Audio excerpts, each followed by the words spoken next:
This is the Metal Queens podcast. I'm Steve Richards. On this episode of the MQP, it is Reign of Z. Zosia West and Amanda joining me here. They're here from Pittsburgh.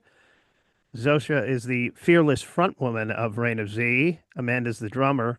A band known for its raw energy and emotionally charged lyrics. Since their formation in 2017, Reign of Z has carved their own space in the alternative metal scene, from playing the iconic Vans Warped Tour to raising over 125% of their debut EP funding goal. Welcome to the Metal Queens podcast, Z and Amanda. Thank you. That was quite an intro. Like, I don't know if we've ever had quite an intro like that. So that I feel like a red carpet has been metaphorically rolled out, and I'm not dressed for the occasion. So thank you. So introduce the audience here, viewers and listeners who might be hearing you and about you for the first time. Describe your sound. Amanda, go ahead. Go ahead, Amanda. Take the lead. I'm Amanda. I'm the drummer. We're an independent touring band. We love to go out and meet people and rock their faces off. So we enjoy doing it. It's something that it's a labor of love. You have to love to do what you do, or you're not going to like it. Some nights are tough, some nights are fun, but love just meeting new people and getting to see their faces when we rock for the first time, and they're just like blown away. They'd have to buy a shirt. Zosia? I love it. Mm-hmm. I think you have to come to a show to experience Reign of Z. We are a very high energy. We're like a weird art piece. I don't know how to describe it other than that. You just have to experience us. I always tell people we are not an online band. We are a live band, and I feel like over the years we have intentionally done that, because we want people to come to the show, feel the music, and have an experience. What's the best thing about performing live, Amanda? Best part about performing live? For me, it's playing my drums. It's what I love to do. I love that I get to share my talent with people. I love that I shared a stage with 3 other people that, we're in this together, that our struggles, everything that we do, and our tin can that we live in together, that we're family, that no matter if one's down, if one's having a bad day, the other one's there to uplift. In case Zosia, she's been my rock for the last couple of tours. She knows I've gone through some emotional turmoil, so I just love being able to share a stage, especially with her. She's so talented. And I get to play bass, hear my best friend play bass that I've known for over 20 some years, gone from playing in his garage to we're out touring, playing rock fest. It's just, that's the best part to me, sharing it with people that love it just as much as I do. Mm-hmm.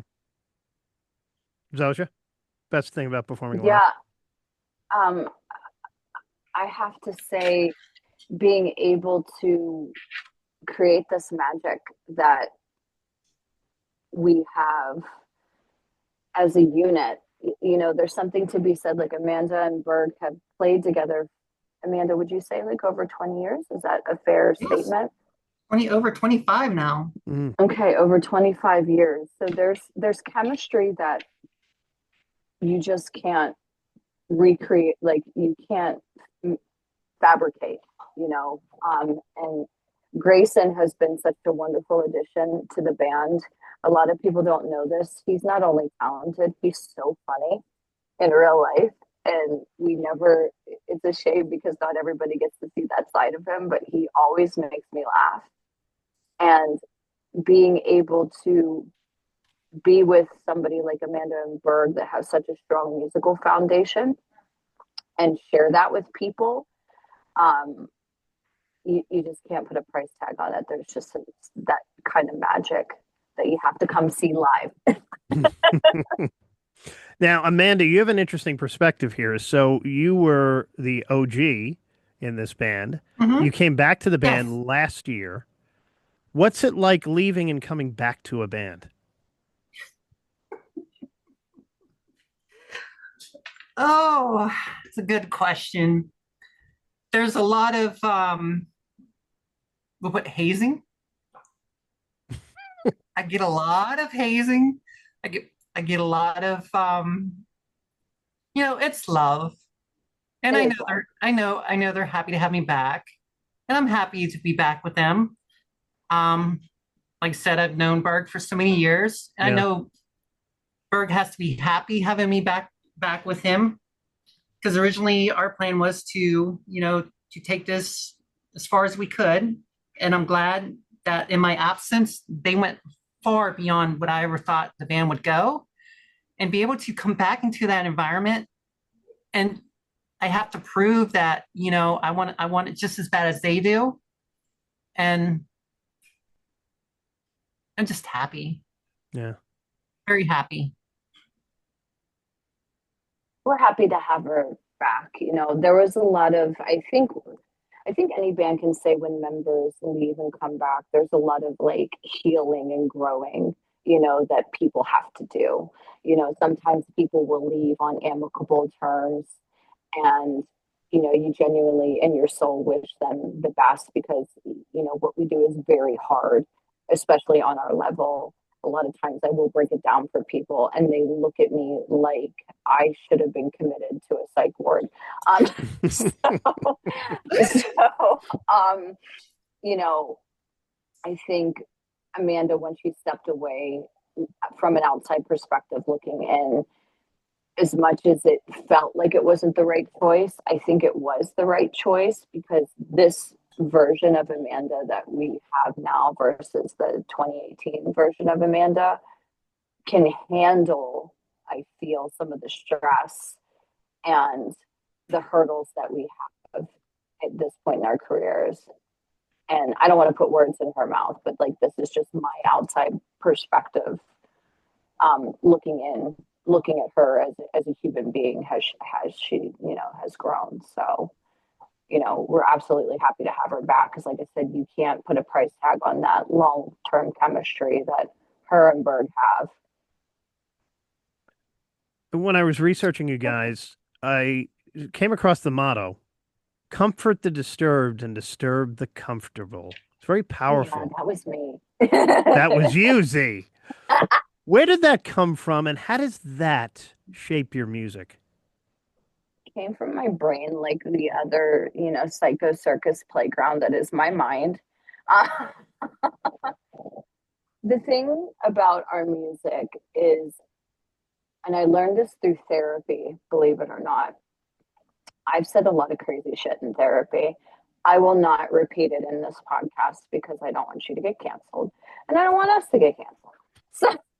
So, but I think human beings as a unit have uncomfortable and upsetting and disturbing thoughts that we don't talk about. And by me making that statement, I don't want it to be misconstrued and say like it's okay to act on it, or you should embrace it. That's not what I'm saying. But like, if I go into therapy and I go, oh my God, so and so, I just want to fucking smack her. That doesn't mean that I'm gonna load up with a machine gun and fire off Susan at work. It just means that today that individual was really, really trying. And to circle it back into our music, I want to write about real life things. I think a lot of music has become carbon copies of machines, and that's no shade to people if that's your formula and that's what you like. But for me, I have to write things that come deep from my core, because if they don't, it's not authentic. Mm. For instance, our new single is about my car accident and how I basically am fighting to get some sort of normalcy in my life back. you know, it's always autobiographical. So these people who are sitting at home and may have thoughts of suicide or violence or addiction or struggle with themselves, I'm like, yeah, I hear you. Here is our catalog. Come, you are safe here. I just want people to know that intrusive thoughts are okay, but that doesn't mean that, you have to stay and live there. Hope that answers Yes. No, it does. You released a song, Bad Blood, earlier this year. your You can question. check out the video on YouTube. What's that song all about?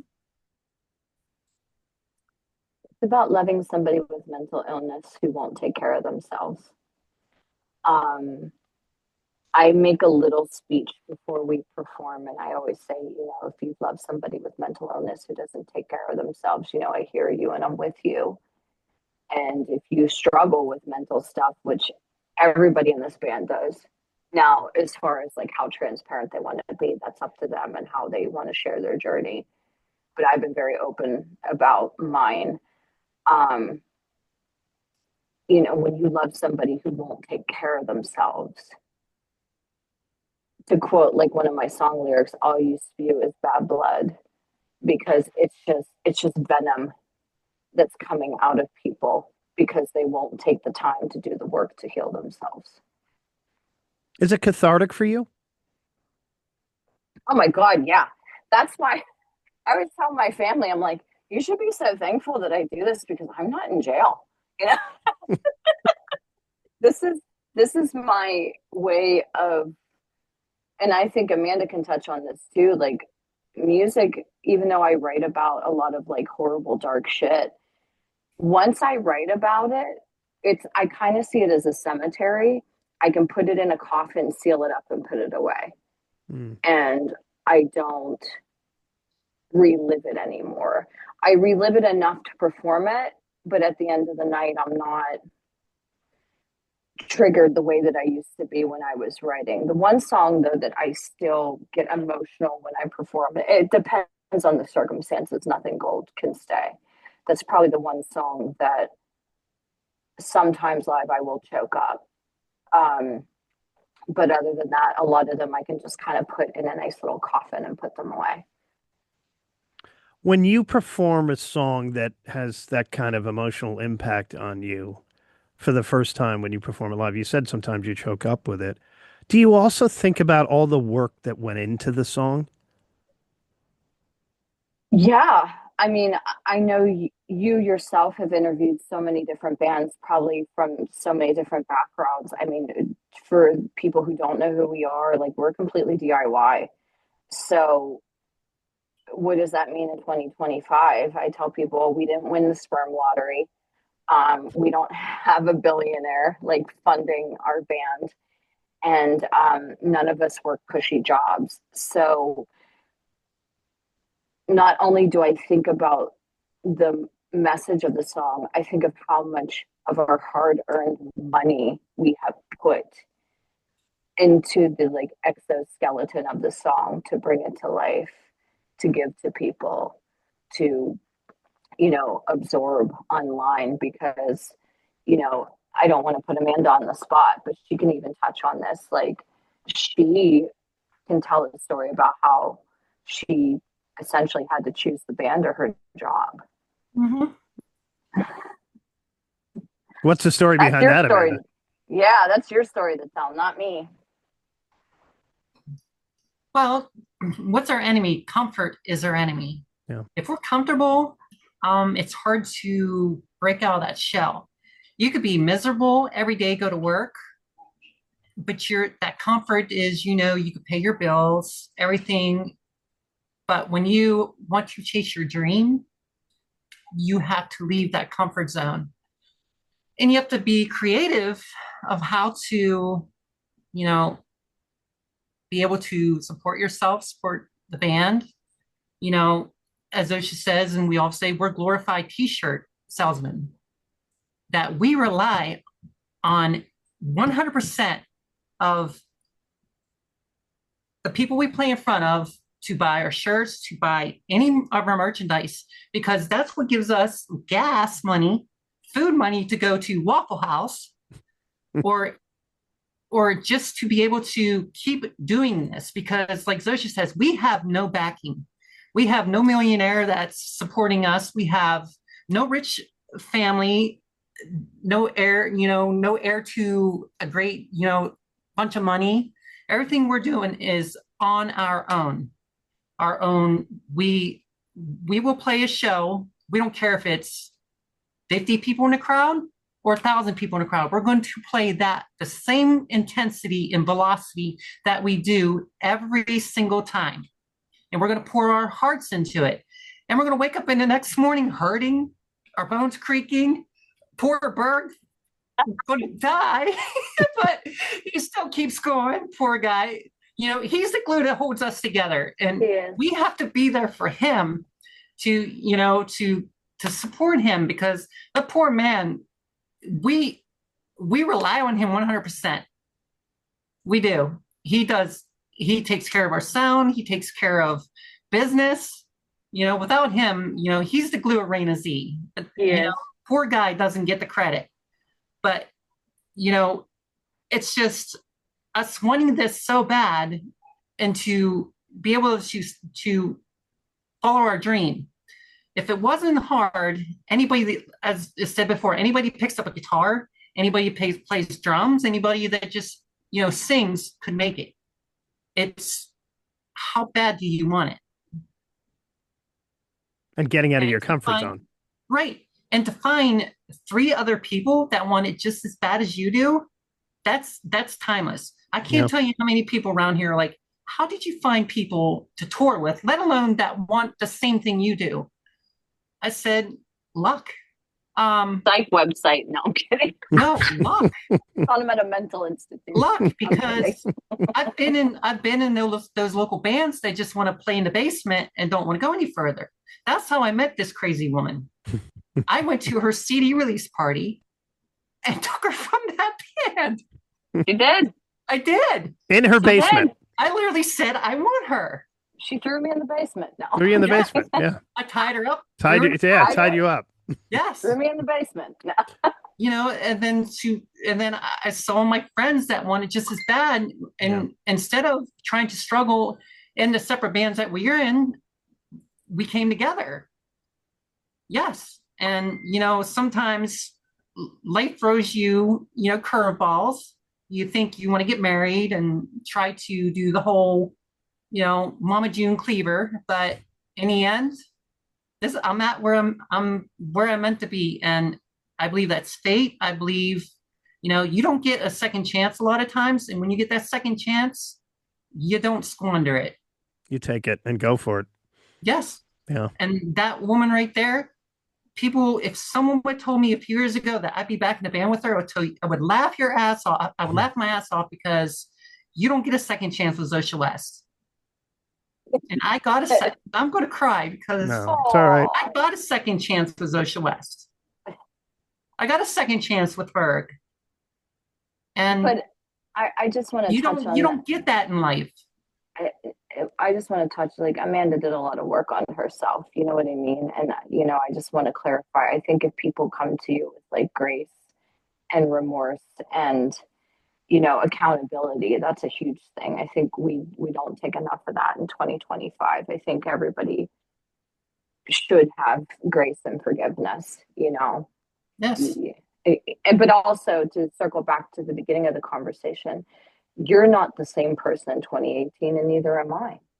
No, you're not. And thank God. Because the bridge never would have been gapped. And just to touch on what you were saying earlier, that's the thing about coming away from a project and coming back. You do a lot of healing and growing. And then, to even take it a step further, that's where a lot of the music and the creativity comes from. And I just met you, Amanda, but I love that fire and passion. Yeah, she's fiery. That's in the red. I love that. You mentioned, Zosia, earlier, DIY. That's what you guys do. And I mentioned this in the introduction. You raised 125% for your debut, and that was your fan base. How did Yeah, that impact? What was that feeling like? I cried. Like, I don't think people see me online and think I'm this like scary, like sucky. I am like a puddle. I will just cry. Like I'm so touched because at that stage of the game, we were truly, and not saying anything now, but we were really nobody.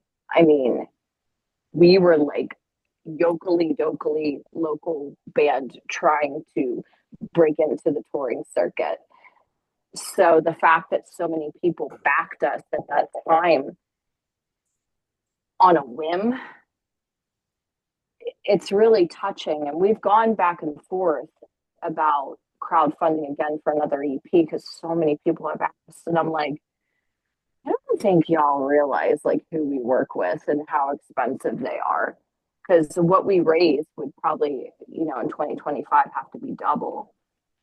But the only positive thing that I could, take away from that is we've been touring heavily for 4 years and our fan base now is international. We have people now in the United States and in Canada. And we were just looking at our Spotify and like we're trending in Sweden. Mm. Never been there.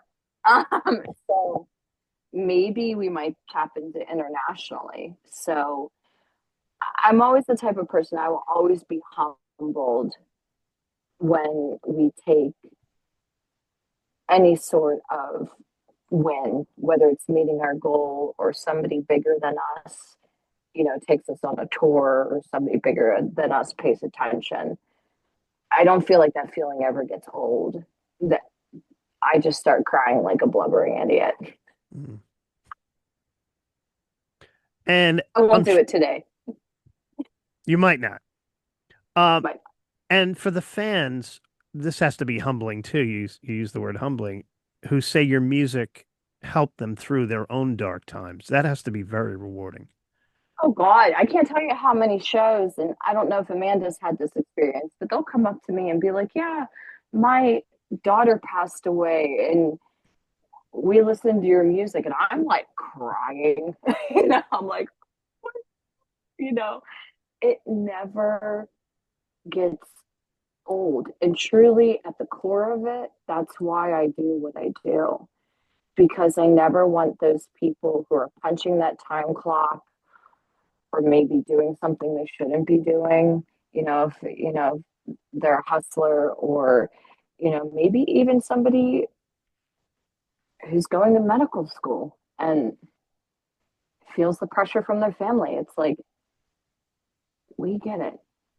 Here is a catalog. Like, just come be in this space with us and heal for a night and know that other people get it. It'll never get old to me, because that's what music's supposed to do. It's supposed to make you feel things. And if we did that, then we did our job. Yeah. Amanda? Hmm. I haven't really had that experience because, like I said, I'm new still, and I'm not really in the lyric process of writing. So for me, I have heard stories where people have for nothing gold, have connected to that. But for me, it's just meeting the people on my end, getting to, they come out to hear stories of people driving 3 to 4 hours to come see us, just an independent, touring band, and they actually will drive 3 or 4 hours to come see us. That touches me and it means a lot to me. And it helps fuel me to, to always bring my best for them. I want them to know every time they come to our show that we're putting on our best performance all the time, that we're not, even if it's a smaller crowd, we're still going to rock them out. I think, though, I want to touch for Amanda. I think you're some people's heroes. Like, you're definitely like Jessica's hero. And there's a lot of like girls online that love you because you're a female drummer. So I True. think I Yeah. think there's a lot of people that love her for like different reasons. You know what I mean? It might not necessarily resonate with the song, but they love her as a person because she's this entity out here, like drumming and being an inspiration for, you know, young girls who want to drum. Very true. Didn't think about that. Thanks, Z. You're welcome. That's what I'm here for. I'm going to ask the old job interview question now. Okay. Where do you want Reign of Z to be? Where do you see yourselves in 5 years? Oh, on an island with a wine cooler. No, I'm kidding. That's Good just answer. wishful thinking. That's just wishful thinking. Honestly, for me, if we can grow in 5 years, whatever that may look like, I will feel successful.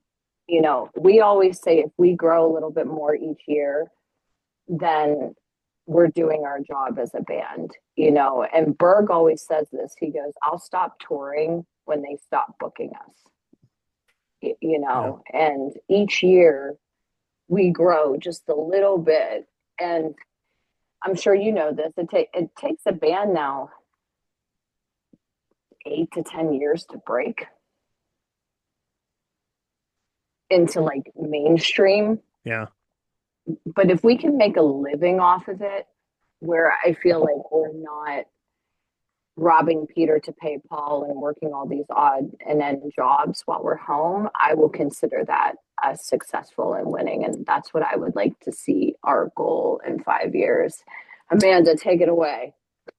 I agree with you there, Z. I'm never thinking that we're going to have multi-million-dollar contracts or, you know, big, huge tour bus. As long as we have a van with AC, I'm happy. He flex a lot. In 5 years, if we're just self-sustainable, where we're, like she says, we're making money and we're getting to do what we love to do instead of the corporate, you know, 9 to 5, living in the matrix that we call it. I'd be happy with that. I want to talk digital for a second here, and AI. Not with the music, but I have had some bands on using it in some videos, not on their music. Are you using it at all on video content? Nothing yet with it. Okay. I'm not. Here's the thing, and I know it's a big controversial thing for artists. Yeah. I don't mind AI as a tool. Yep. For instance, if I'm struggling to formulate a sentence, if there's an image in my head that I necessarily can't communicate, I think it's a fantastic tool. I feel if we become too reliant on it, we are going to lose the heart and soul of what we create as artists. Because I always try to tell people, AI is a great tool. I'm not shitting on it, and I'm not shitting on any bands that use it. But it doesn't have heart and soul. And that's where music comes from. Yes. And that's where we as human beings come from. And that it just doesn't have it. So I feel like if we can just use it as a tool instead of being reliant on it, I'm not necessarily fully ready to jump into the whole AI train, if that makes sense, because I still want to be able to employ artists. You know, like all of our t-shirt artwork, we've used artists. A lot of our album artwork, some of it has AI, like, I guess, aesthetic to it, but we still used an artist to put it together. So, yeah, I don't know. I might sound like an old hippie, but that's kind of where I'm at with it. Amanda, what are your thoughts on AI? AI to me seems fake. You look at AI crying videos, you look at just the AI all over Instagram Reels. I mean, it's got a creepy feel to it. I'm a sci-fi geek, so I've seen way too many movies on AI. You know, this is just my opinion. It scares the shit out of me. does. Yeah. All right, let's talk real things and new music coming and touring. First of all, new music for the rest of the year. So more singles coming or an album or EP? What are the I'm plans? I'm hoping we have to sit down and have a band meeting, but I'm hoping everybody's going to be on board to release a single this, fall slash winter. That's the one that I was talking about. It's based off my car accident that I was in last year. Mhm. Amanda really likes it because I scream a lot in it. So it's one of our probably heaviest singles to date where I am pushed vocally. Um, and the problem with something like this, once again, it goes back to being DIY. We're going to want to have production behind it for a music video to make sure that, the theme and the content comes across. We are vacillating back and forth between an EP. Like I said, if we do that, it's probably absolutely 100% going to have to be crowdfunded. So just for everybody who follows us, just be ready. Put $5 to $10 back so we can, because everybody's like, when are you going to get an album? I'm like, if you would like to fund it, here is my Venmo. Yeah. I will send you the bill. So that's probably what that's going to look like. But I can tell people if we do crowdfund, we always give something to the people who donate. So we're never the band that's like, thanks for all your money. Deuces. We always give something to the people who, spend their hard-earned money to invest in us. So I'm hoping a new single. There is talks of it crowdfunding potentially next year. I'd love to give everybody an EP. Y'all just got to be ready to help us, get there, because the people we work with, and Amanda and I don't want to resort to OnlyFans. So, Yes. no shade to anybody that does. I'm just saying, it's not our cup of tea for us. So, And what about touring plans? we are going out in September with the Sweet Baby Angels in Kazaa. We love them. They're from Japan. I would highly recommend you getting in touch with her. She is just, Amanda will attest, like the sweetest human. We've toured with them before. We're so excited to team up with them again. It'll be through US and Canada, and then we will be concluded for the year. Usually fall and winter, we like to kind of pull back on touring just because it's so brutal to tour in the winter, especially when it's like, hey, we're going to book you in Wisconsin, and then there's like 20 feet of snow, and then we can't get to you. Yeah, hard to get around. Yeah. Yeah. If they were like, you want to tour in the Bahamas in December, I'd be like, yes, I would love that. I'll be right there, So that's kind of our game plan for the rest of the year. Obviously, we never say never. So if something amazing came up, we would, take people up on the opportunity. But so far, we're ending at the end of September with the Sweet Baby Angels in Kazaa. All right, so a few more dates this year. By the way, how is the metal and rock scene in Pittsburgh? So Amanda and I both, so it's kind of like, I see it as like an underground pocket. If people know who you are, they're invested. If they don't know who you are, you might have 5 to 10 people at your show. We've been so fortunate that we've worked really hard, and we don't play Pittsburgh a lot, that when we play a show in our hometown, 99% of the time we pretty much sell it out or close to selling it out. But it's because we don't play home very often. So, but we've also been at this for 8 years. So I always tell people or bands, if you want to play Pittsburgh, make sure you have some really great locals that that draw. So people can, get to know who you are, and they start to invest and care about you as an artist. Zosia, what was the first concert you saw in Pittsburgh growing up? Oh my God, I don't even want to say this because I'm going to lose my metal cred. Hey, I get a lot of Britney Spears on this, okay? From the metalheads.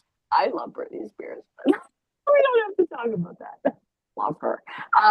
It was TLC and Boys to Men. All right, Amanda. Mine was Bon Jovi. Okay, she's better off than I am. Yes.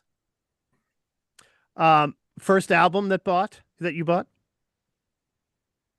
TLC. The TLC?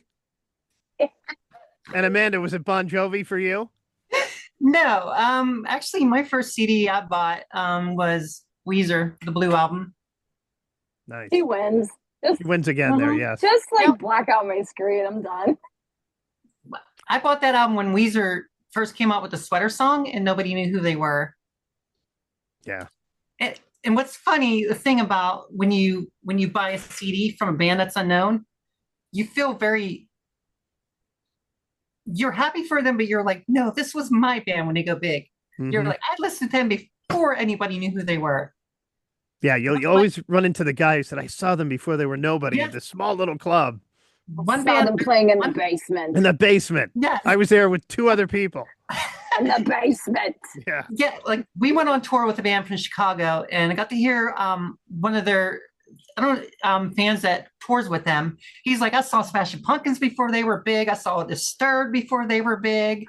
And I'm just like, oh. Yeah. But we all start somewhere. That's right. Yeah. Yes. We all play in the basement. That's right. It all starts in the basement. It all starts in the basement.